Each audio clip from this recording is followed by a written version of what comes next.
శుక్లాంబరధరం విష్ణుం శశివర్ణం చతుర్భుజం ప్రసన్నవదనం ధ్యాయేత్ సర్వవిఘ్నోపశాంతయే. బాణ అనిరుద్ధ సంవాదం. రక్షక భటులు భయపడి ప్రభువైన బాణంతో ఆ విషయం చెప్పిరి. స్కందునికి, గణేశునికి, దుర్గకు సాష్టాంగంగా నమస్కరించి రక్షక భటులు, ఓ నాథ, కాలం దుష్టమైనది, ఇది మిక్కిలి దాటరానిది. బాలిక స్వతంత్రురాలు, ప్రౌఢ, ఇప్పుడు భర్తను కోరుతున్నది. తగని వానితో సంగమం సాధువులకు దుఃఖ కారణం. నరులకు ఎల్లప్పుడూ సహవాసం వల్ల గుణములు దోషములు కలుగును.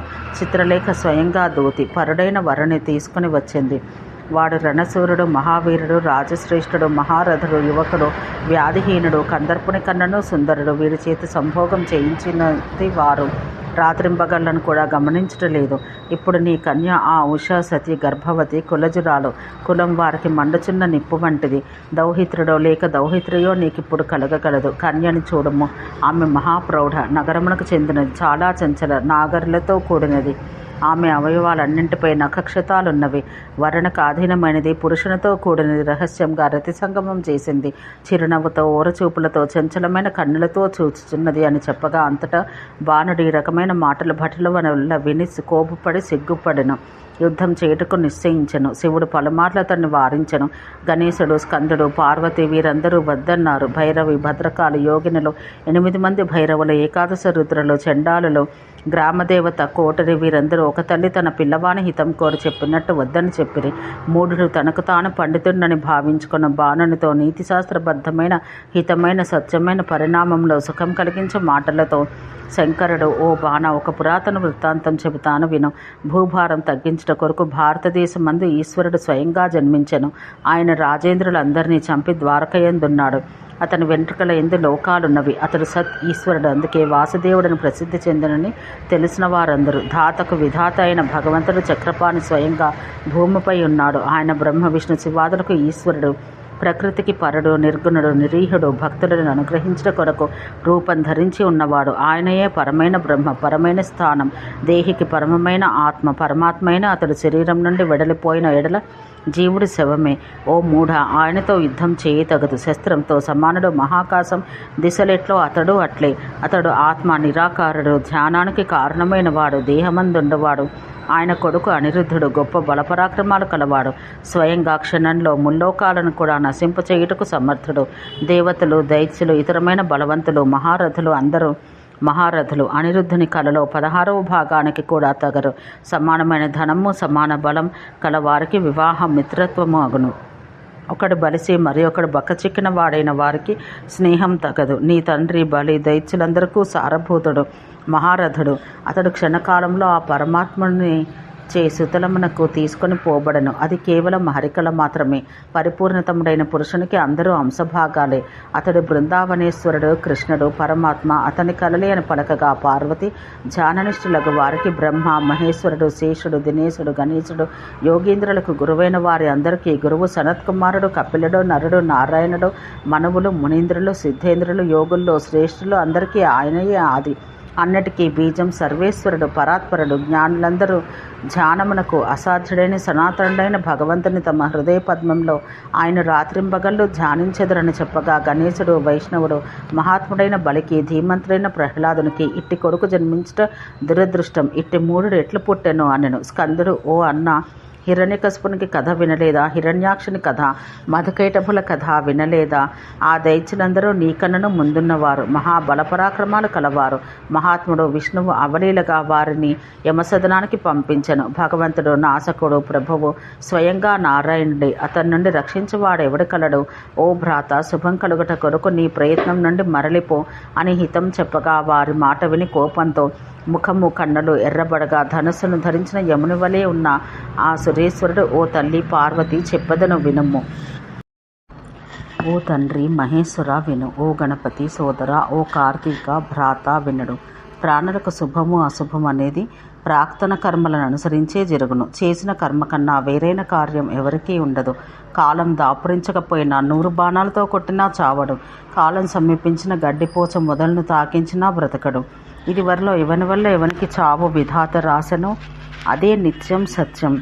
ఆ బిందువును ఎవడు తప్పించగలవాడు? యుద్ధంలో భీరువైన వాని జీవనం వ్యర్థం.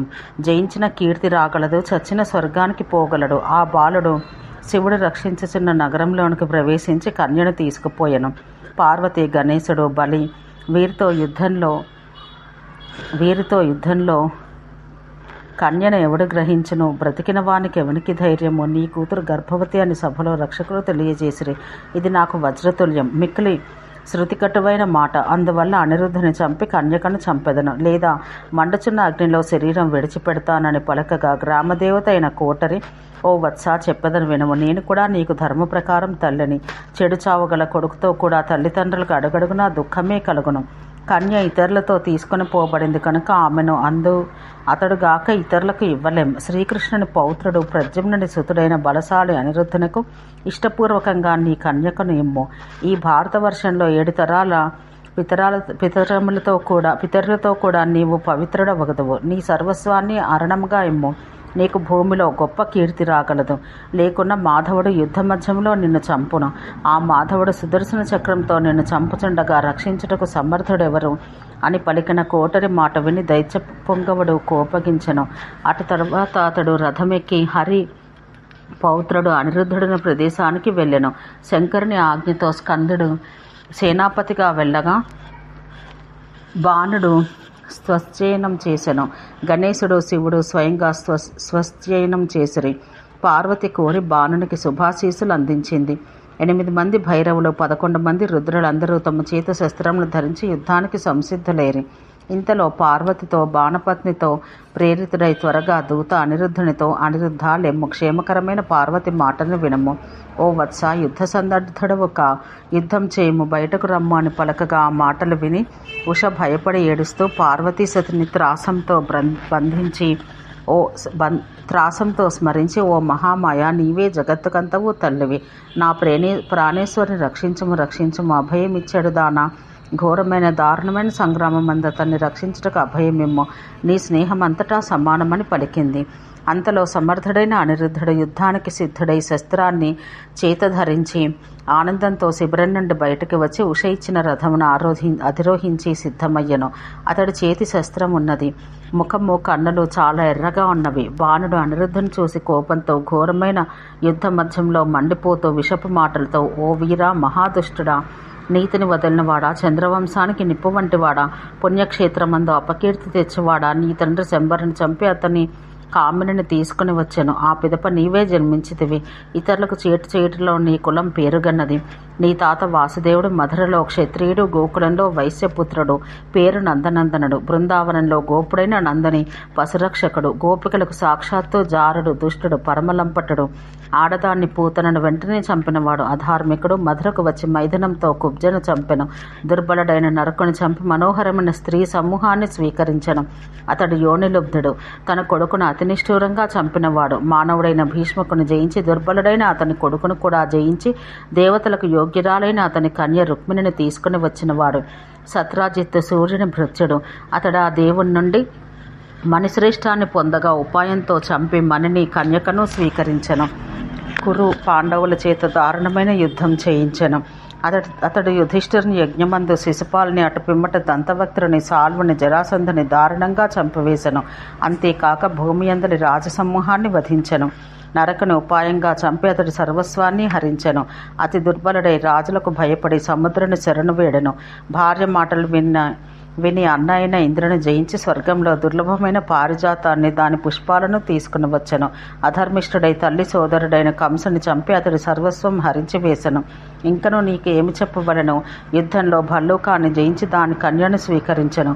అతని తండ్రి చెల్లెలైన కుంతి భూలోకంలో 4 భార్య, ద్రౌపది భ్రాతృపత్ని, అట్లే 5 కామిని కూడా అయింది. అతడు గుంపులో ఉండేవాడు యోగిలుబ్ధుడు, ఎల్లప్పుడూ మిక్కిలి లంపటుడు. అతని కన్నా పెద్దవాడు బలదేవుడు, ఎల్లప్పుడూ కళ్ళు త్రాగుచుండను. ఈప్సితానికై భాతృపత్ని యమునను పిలుచును. అతని చెల్లెలను ఇంద్రునికి నొడుకు కుంతిపుత్రుడు తీసుకోకపోయెను. మాతలోని బిడ్డ అయిన సుభద్రకు కులక్రమాన్ని చక్కగా చెప్పెను. బాణుని మాట విని కాముని పుత్రుడు కోపగించెను. ఓ ముని, యథార్థమైన యోగ్యమైన ప్రత్యుత్తరం చెప్పెను అనగా అనిరుద్ధుడు ఇట్లు పలికెను. నా తండ్రి కామదేవుడు బ్రహ్మపుత్రుడు ఇదివరలో శుచిగా ఉండేవాడు. అతని అస్త్రంతో నా తండ్రి కామదేవుడు బ్రహ్మపుత్రుడు అతని అస్త్రంతో ఎల్లప్పుడూ త్రైలోక్యం వశీభూతమైంది. ఆయన తన కర్మ వల్ల శివుని కోపాగ్నితో భస్మమైనాడు.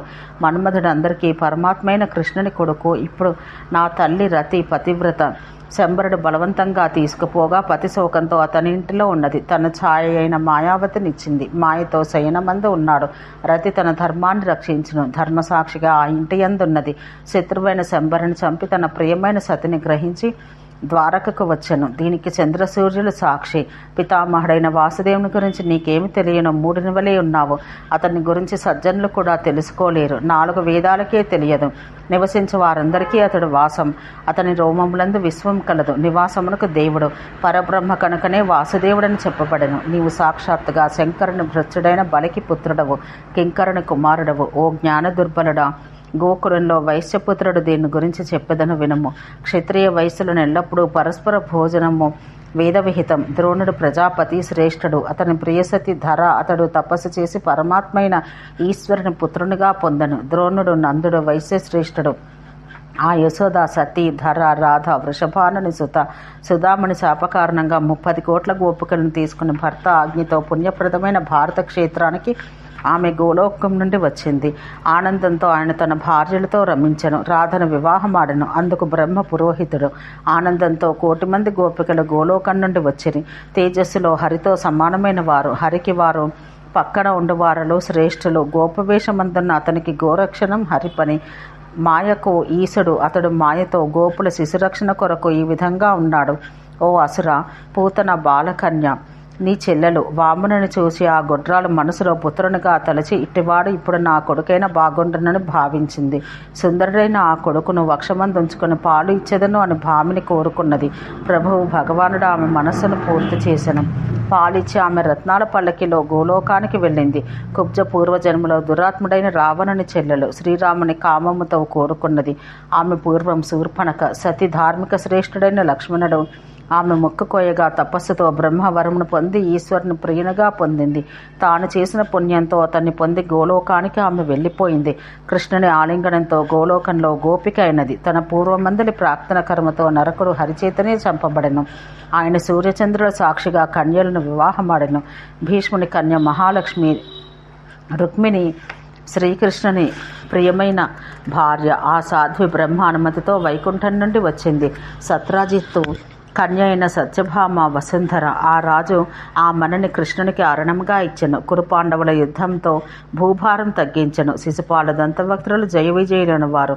వైకుంఠంలో శ్రీహరికి కూడా 6 ద్వారములందు గల ద్వారపాలకులు కుమారుని శాపం వల్ల పతితులైరి 3 జన్మలు పొందిరి. హిరణ్యకశిపుడు కూడా నీ పూర్వపురుషుడే. అతని భ్రాత హిరణ్యాక్షుడు. అతడు వరుణుని జయించెను. హరి నృసింహ రూపంగా వచ్చి అవలీలగా అతన్ని చంపెను. వరాహ రూపంతో మరొకడు చంపబడెను. వారి పూర్వజన్మ కథను వినుము. ఇది వారిలో 2వ జన్మలో వారు రావణ కుంభకర్ణులు. వారిద్దరిని శ్రీరాముడు చంపగా వారి మిగిలిన జన్మ కలిలో శ్రీకృష్ణుని చేత చంపబడిరి. వారిద్దరూ ధర్మపుత్రులు. జరాసంధుడు, సాల్వుడు, దుర్మార్గుడు, కంసుడు మొదలగు వారు అతనిచే చంపదగిన వారు. భూభారం తగ్గించుటకై మాంధాత కొడుకుల మధ్యలో యవనుడు కూడా పూర్వకర్మను అనుసరించి చంపదగినవాడు. లక్ష్మీశ్వరుడైన కృష్ణునికి ధనంతో పనేమి కలదు? సత్యభామ ప్రతిజ్ఞ కారణంగా పుణ్యక వ్రత కారణంగా పారిజాతమును తెచ్చి ఆమె వ్రతం చేయించెను. స్వయంగా జాంబవతీదేవి దుర్గాంశ కలది. భల్లూకుని కూతురు. ఆమెను హరి పెండ్లాడను. తపస్సుతో కుంతికి క్షేత్రజులైన పుత్రులు కేవలం భర్తాజ్ఞతో పుట్టిన వారే. పితృకర్మల్లో మాంసం పెట్టుట అనేది 3 యుగాల్లో ప్రసిద్ధం. కలియుగంలో నిషిద్ధం. యుధిష్ఠిరుడు ధర్ముని పుత్రుడు. భీముడు పవనుని పుత్రుడు. ధర్మిష్ఠుడైన ఫల్గునుడు మహేంద్రుని పుత్రుడు. భూమిలో విజయి. ఇదివరలో శంభువు అతనికి పాశుపతాన్నిచ్చెను. అశ్వమేధ యాగం, గోవధ, సన్యాసం, శ్రాద్ధంలో పితరులకై మాంసం పెట్టుట, మరిదితో సంతానం కనుట ఈ 5 కలియుగం కాలంలో వదలవలసినవి. శంకరుని వరంతో ద్రౌపదికి 5గురు భర్తలైరి. బలదేవుడు నిత్యం స్వచ్ఛమైన పూలమధువును తాగును. అతడు ధార్మికుడు. శుచి అయిన ఆయన స్నానం చేయాలని యమునా నదిలో స్నానం చేసెను. కృష్ణుడు సుభద్రను మహాత్ముడైన ఫల్గునునికి ఇచ్చెను. మేనమామ కూతురును వివాహమాడట దక్షిణ దేశపు వారి సాంప్రదాయం. ఇతర ప్రాంతాల్లో ఇది తప్పు అని కమలోద్భవుడు చెప్పెను అని బాణునికి ప్రత్యుత్తరం ఇచ్చెను. ఓం శాంతి శాంతి శాంతి.